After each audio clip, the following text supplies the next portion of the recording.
మహాప్రస్థానం ఉంది కదా, ఏది శ్మశాన వాటిక, ఇక్కడ దానిలో ఉన్న లాకర్లలో 21 డాక్యుమెంట్స్ దొరికినాయి, 21 రకాల డాక్యుమెంట్స్.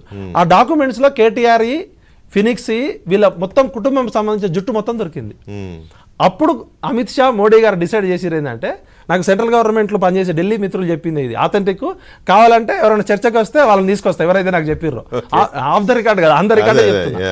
ఎందుకంటే రాజకీయాల్లో బిట్వీన్ ద లైన్ స్టడీ చేయకపోతే, మనం 1200 మంది పిల్లలు చచ్చిపోతే వచ్చిన తెలంగాణ, పార్టీలు ముఖ్యం కాదు మాకు, పిల్లల ప్రాణత్యాగాలు.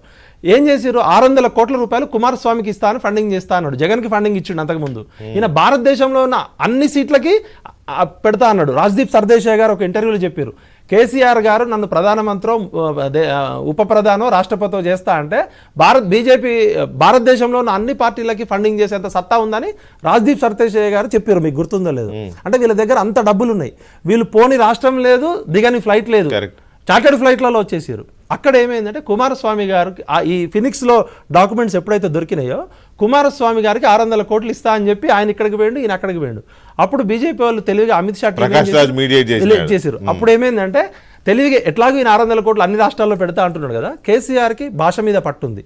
హిందీ, ఇంగ్లీషు, ఉర్దూ, స్వతహాగా out of the box politician, ఎవరు ఊహించిన నిర్ణయాలు తీసుకుంటాడు. ఖచ్చితంగా కేసీఆర్కి అడ్డుకట్టేయాలని చెప్పి ఎప్పుడైతే కేటీఆర్ జుట్టు దొరికిందో, ఈ 600 కోట్ల రూపాయలు మహారాష్ట్రకి ఇక్కడ తెలంగాణ పోలీసులతో పంపించి మహారాష్ట్రలో ఎన్సీపీని ఖతం చేపించారు.